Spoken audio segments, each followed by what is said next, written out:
সুপ্রভাত আমার প্রিয় বন্ধুরা, কেমন আছো সবাই? আশা করছি যে যেখান থেকে আমার আজকের ব্লগটি দেখছো সকলে ভালো আছো, সুস্থ আছো।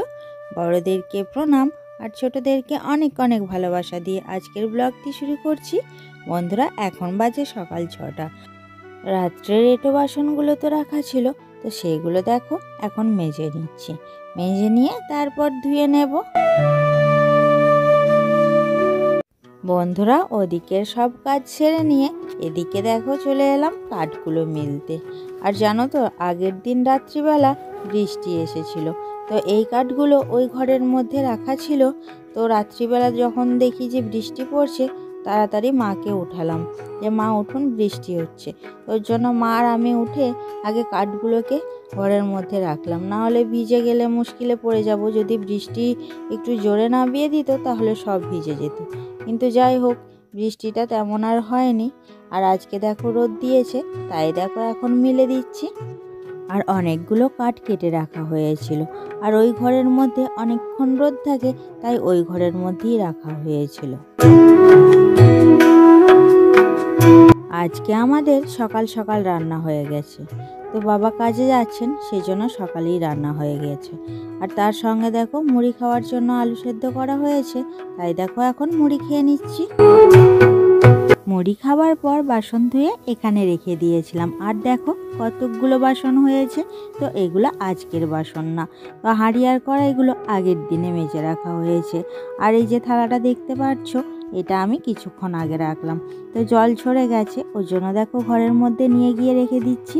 আর ওই যে হাঁড়ি আর কড়াই আছে, তো ওগুলোও ঘরে রেখে দেব, কারণ যেহেতু এখন জল ঝরে গেছে আর এই দিকটাতে প্রচণ্ড ধুলো ওড়ে, ওই জন্য ধুলোও লেগে যাচ্ছে, সেই জন্য ঘরের মধ্যে গিয়ে রেখে দেব।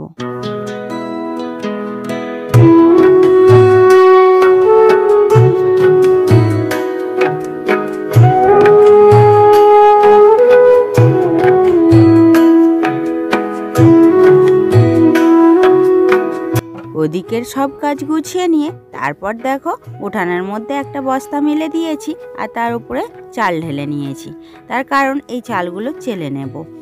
এই চালগুলো বাড়িতে কিছুদিন ধরেই আছে, তো পিসি দিয়ে গেছেন, তো বস্তার মধ্যেই রাখা ছিল, আর এগুলো ঠিক করে রাখাও হচ্ছিল না। সেই জন্য আজকে তো সকাল সকাল রান্না হয়ে গেছে, ওর জন্য ভাবলাম তাহলে আজকে চেলে ঠিক করে রেখে দিই। আর পিসি যেহেতু আমাদের বাড়িতেই খান, ওর জন্য পিসি জোর করেই দিয়ে গেছেন যে তোদের বাড়িতেই রাখ, আমি নিয়ে গিয়ে কি করব। সেই জন্য এখানেই দিয়ে গেছেন। তো দেখো এখন চালগুলোকে চেলে নিচ্ছি, তারপর চালগুলোকে রেখে দেব। এই চালগুলো পিসির বাড়িতে অনেক দিন ধরেই ছিল, ওর জন্য চালগুলো একটা দুটো দাগ হয়ে গেছে, আর চালগুলো প্রচণ্ড ভাঙা আছে, সেজন্য চেলে নিচ্ছি। আর চেলে নিলে ভাঙা চালগুলো তো পড়ে যাবে আর গোটা চালগুলো থেকে যাবে, ওর জন্য চালগুলোকে ভালো করে চেলে নিচ্ছি, তারপর রেখে দেব।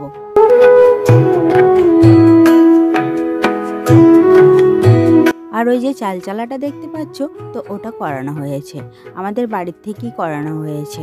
গ্রাম দিকে যারা আসে তো তাদের কাছেই করানো হয়েছে, ওর জন্য দেখো চাল চালতেও সুবিধে হয়। ছোট ছোট চালগুলো বেশ বেরিয়েও যাচ্ছে, কোনো সমস্যা হয় না। আর এমনি কুলোর মধ্যেও হয়ে যায়, কিন্তু সবগুলো চাল বেরোয় না, যে ভাঙা চালগুলো থাকে কিছু থেকেও যায়।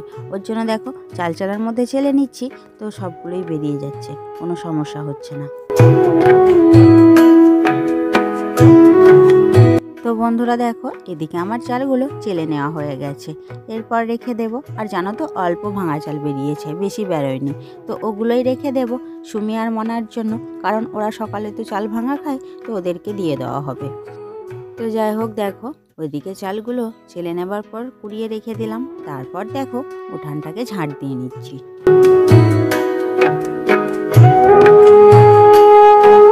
এখন বাজে দুপুর 2টো, আর আমরাও দেখো এদিকে দুপুরের খাবার খেতে বসে পড়েছি। তো এখন তো সেদ্ধ রান্না হচ্ছে, তাই দেখো একটা সেদ্ধ রান্না হয়েছে, আর তার সঙ্গে হয়েছে আলু সেদ্ধ। তো যাই হোক, চলো এদিকে দেখো সবার ভাত বেড়ে নিয়ে চলে এসেছি। সবার বলতে আমি, মা আর ছেলে, আর বাবা তো কাজে গেছেন, আর তোমাদের দাদা ভাইও। তো আমরা 3জনই এখন খেয়ে নিচ্ছি। তো চলো বন্ধুরা, এখন আমরা খাওয়া দাওয়া করে নিই।